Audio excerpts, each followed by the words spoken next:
Welcome बच्चों, online classes में आप सभी का स्वागत है। और आज हम लोग बात करेंगे क्लास 8th की वर्कशीट नंबर 70 पर, जिसका टॉपिक है उद्योग। बच्चों, इस टॉपिक पे हमने ऑलरेडी एक वर्कशीट पे बात कर चुके हैं और उसमें बहुत सारी चीज़ों को हमने जाना था कि उद्योग किसे कहते हैं और उद्योग हमारे लिए किस तरह से महत्वपूर्ण है। आज हम लोग जानेंगे कि जो उद्योग होते हैं, जो हमारे देश में विभिन्न तरह के उद्योग स्थापित हैं, उनको वर्गीकरण करेंगे कि वो कितने प्रकार के होते हैं और किस तरह से वो उनको हम पहचान करेंगे। तो आज हम जानेंगे आकार और स्वामित्व के आधार पर उद्योगों का वर्गीकरण। बच्चों, आकार का मतलब होता है उसकी साइज कितना बड़ा है। तो आइए शुरू करते हैं और जानते हैं उद्योगों का वर्गीकरण। तो प्यारे बच्चों, पिछली वर्कशीट में आपने जाना कि उद्योगों से अभिप्राय उन आर्थिक क्रियाओं से है जिनका संबंध उपलब्ध संसाधनों को उपयोगी वस्तुएं बनाने में किया जाता है। पिछले वर्कशीट में हमने जाना था कि उद्योगों में क्या किया जाता है कि जो उपलब्ध प्राकृतिक रूप से उपलब्ध संसाधन हैं उनको हम मूल्यवान वस्तुओं में बदलते हैं, यानी अपने उपयोग की वस्तुएं बनाते हैं। जैसे पिछली बार हमने जाना था कि गेहूं से आटा बनाना, ब्रेड बनाना, दूध से बटर बनाना, ठीक है। तो इस तरह से जो चीज़ें हैं, लोहे से मशीनें बनाना, तो इनको उद्योग कहते हैं। उद्योगों का वर्गीकरण कई आधार पर किया जाता है। इस वर्कशीट में हम आकार और स्वामित्व के आधार पर उद्योगों के वर्गीकरण को समझने का प्रयास करेंगे, ठीक है। अब जानते हैं पहले आकार के आधार पर। उद्योगों के आकार का तात्पर्य निवेश की गई पूंजी राशि और नियोजित लोगों की संख्या और उत्पादन की मात्रा से है। अब आकार हम कैसे जानेंगे कौन बड़ा है और कौन छोटा है? तो उसमें तीन चीज़ें देखते हैं कि उसमें कितनी पूंजी लगी, यानी कितना पैसे लगे हैं, उसमें कितना धन लगा है। दूसरा, उसमें कितना लोग लगे हैं। अगर कम लोग लगे हैं तो छोटा और ज़्यादा लोग लगे हैं तो बड़ा। उत्पादन कितना मात्रा में होता है, यानी प्रोडक्शन कितनी मात्रा में निकलती है। तो इस तरह से आकार के आधार पर उद्योगों को दो भागों में बांटा जाता है, लघु आकार के उद्योग और बृहद आकार के उद्योग। अब नाम से ही स्पष्ट है, लघु मतलब होता है छोटा। तो लघु आकार के उद्योग मतलब जिसमें कम मात्रा में पूंजी निवेश हो, कम मात्रा में लोग काम करते हो और जो कम मात्रा में उत्पादन करती हो, तो उसको हम लघु उद्योग कहते हैं, छोटा उद्योग। बृहद आकार के उद्योग कौन से हैं? जिसमें बड़ी मात्रा में पूंजी लगी हो, बड़ी मात्रा में लोग काम करते हो, सैकड़ों हजारों लोग काम करते हो और बड़ी मात्रा में उसमें उत्पादन होता हो, तो वो हो गए बृहद आकार के उद्योग। उसी तरह से एक अन्य लघु प्रकार के जो उद्योग होते हैं उनमें से कुछ कुटीर और घरेलू उद्योग भी कहे जाते हैं। अब ये कुटीर मतलब होता है, कुटीर मतलब कुटिया, परिवार, घर, घरेलू का मतलब घर, यानी ये उद्योग जो होते हैं वो छोटे पैमाने के उद्योग हैं जिसमें दस्तकारों के द्वारा उत्पादों का निर्माण हाथों से होता है। जैसे टोकरी की बुनाई, मिट्टी के बर्तन, गुड़ बनाना, साबुन बनाना, मोमबत्ती बनाना आदि। अब ये कुटीर और घरेलू उद्योग का मतलब है जो ऐसे उद्योग जो यूं समझिए कि एक ही परिवार के लोग मिलकर के उसमें काम करते हैं। परिवार के कुछ, जैसे टोकरी बनाने का उद्योग, तो परिवार के लोग 2-3 लोग मिल करके टोकरी बनाते, मिट्टी के बर्तन बनाने थे। तो इससे ये कुटीर शब्द जो निकला है ये परिवार और घर से मिला है, यानी एक ही घर के लोग इसमें काम करते हैं, तो इसको हम कुटीर उद्योग कहते हैं।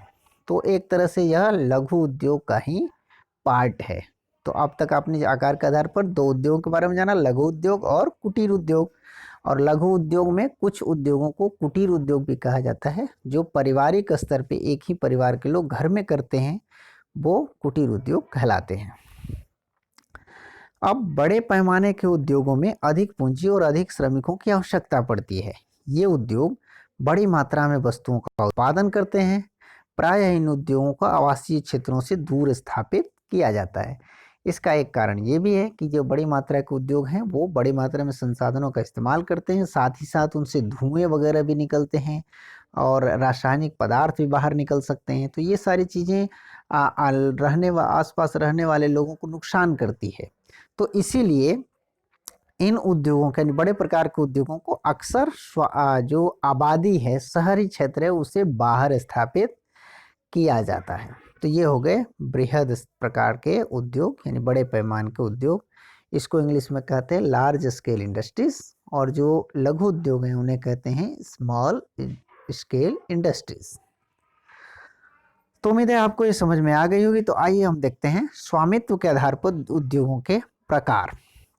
स्वामित्व के आधार पर उद्योगों के ये 4 प्रकार हैं: निजी क्षेत्र के उद्योग, सार्वजनिक क्षेत्र के उद्योग, संयुक्त क्षेत्र के उद्योग और सहकारी क्षेत्र के उद्योग।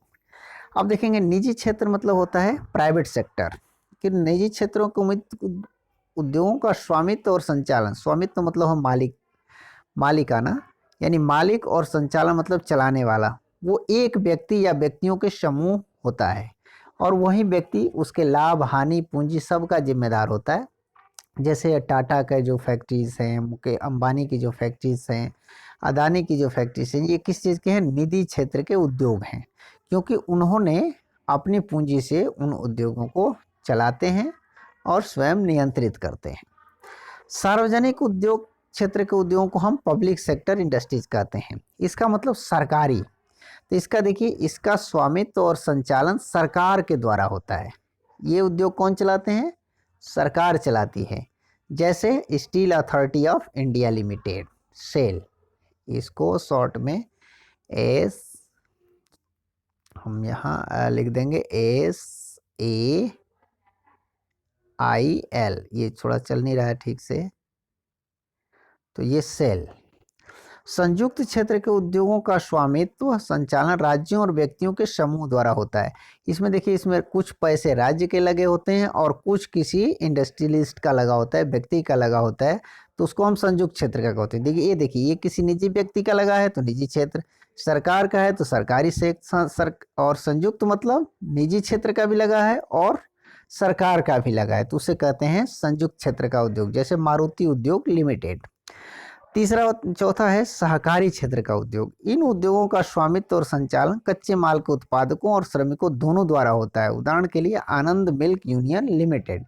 इसमें क्या है कि जो कच्चा माल उद्योग बना रहा है, जैसे जो दुग्ध उत्पादक लोग हैं, जो गायें पालते हैं, दूध उत्पादन करते हैं, उनकी भी पूंजी उसमें लगी होती है। तो एक्चुअल में वही उसके शेयर होल्डर होते हैं, यानी जो लोग उत्पादक करते हैं वहीं लोग उसमें, या जो उसमें काम करने वाले लोग होते हैं, उन्हीं की पूंजी उसमें लगी होती है। तो इसको कहते हैं सहकारी क्षेत्र के उद्योग। तो बच्चों, आपने समझ लिया होगा कि आकार के आधार पर हम उद्योगों को 2 प्रकार के बांटते हैं, लघु उद्योग और बृहद प्रकार के उद्योग। और स्वामित्व के आधार पर हम 4 प्रकार के उद्योग होते हैं: निजी क्षेत्र के उद्योग, सार्वजनिक क्षेत्र के उद्योग, संयुक्त क्षेत्र के उद्योग और सहकारी क्षेत्र के उद्योग। तो आइए अब हम देखते हैं प्रश्नों के उत्तर। बच्चों, पहला प्रश्न है, लघु उद्योगों से आप क्या समझते हैं? तो जैसे हमने पहले भी बात की थी और इसमें भी उत्तर हम इस तरह से इसे लिख सकते हैं कि छोटे स्तर के उद्योग जिसमें कम मात्रा में लोग काम करते हैं तथा छोटी पूंजी लगी होती है, लघु उद्योग कहलाते हैं।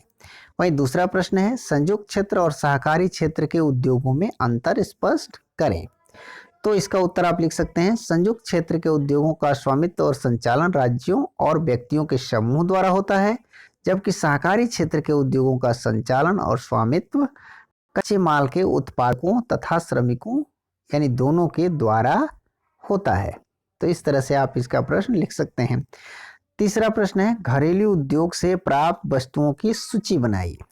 तो इसमें हमने बात की थी घरेलू या कुटीर उद्योग किसे कहते हैं, जिसमें एक ही परिवार के लोग मिलकर के कोई उत्पादन कार्य करते हैं। तो इसमें टोकरी उद्योग, जिसमें से टोकरी बनती है, मिट्टी के बर्तन, गुड़, साबुन, मोमबत्ती, अगरबत्ती, धूप, दिया सलाई आदि। और भी कोई ऐसी चीज जानते हो जो छोटे स्तर पे, परिवारीय स्तर पे बनती हैं, उन्हें आप इसमें नाम जोड़ सकते हैं। चौथा प्रश्न है, बृहद यानी बड़े पैमाने के उद्योगों को घने बसे आवासीय क्षेत्रों से अलग दूर क्यों रखा जाना चाहिए? अपने विचार दीजिए। तो क्यों रखा जाना चाहिए, इस पर हमने पहले भी चर्चा की थी। आइए इसका उत्तर देखते हैं। बड़े पैमाने के उद्योगों में अधिक पूंजी और अधिक श्रमिकों की आवश्यकता पड़ती है तथा यह उद्योग बड़ी मात्रा में वस्तुओं का उत्पादन भी करते हैं। साथ ही इनसे निकलने वाले धुआं तथा अन्य रासायनिक पदार्थ आसपास रहने वाले लोगों के लिए नुकसानदेह होते हैं। यही कारण है कि उन उद्योगों को आवासीय क्षेत्रों से दूर स्थापित किया जाता है। तो इस तरह से आप इन प्रश्नों के उत्तर लिख सकते हैं। तो बच्चों, उम्मीद है आपको ये वर्कशीट अच्छी तरह से समझ में आ गई होगी। तो आइए देखते हैं कोविड के संदर्भ में उचित व्यवहार संबंधी संदेश। और आज का संदेश है नियमित रूप से अपने हाथों को साबुन और पानी से धोएं। बच्चों, हम लोग कई बार बात कर चुके हैं कि कोविड-19 का संकट अभी दूर नहीं हुआ है, इसीलिए इससे जुड़ी हुई प्रिकॉशन को हमें पूरी तरह से पालन करना चाहिए। यानी हम अपने हाथ को नियमित रूप से साबुन और पानी से धो दें तथा बाहर निकलने पर मास्क जरूर पहने और अच्छी तरह से पहने जिसमें नाक और मुंह ढका हुआ हो। साथ ही एक दूसरे से सामाजिक दूरी यानी सोशल डिस्टेंसिंग यानी 2 गज की दूरी का ध्यान रखें, पालन करें। ऐसा करके ही हम स्वयं का और अपने समाज का इससे बचाव कर सकते हैं। तो चलिए, आपको उम्मीद है वर्कशीट समझ में आ गई होगी। तो चलिए कॉपी कलम निकालिए और इस वर्कशीट को पूरा करके अपने सर जी को भेज दीजिए ताकि वो चेक कर सकें कि आपने कितना कुछ सीखा है। मिलते हैं अगली वर्कशीट में, तब तक के लिए घर पे रहें, स्वस्थ रहें, खुश रहें। धन्यवाद।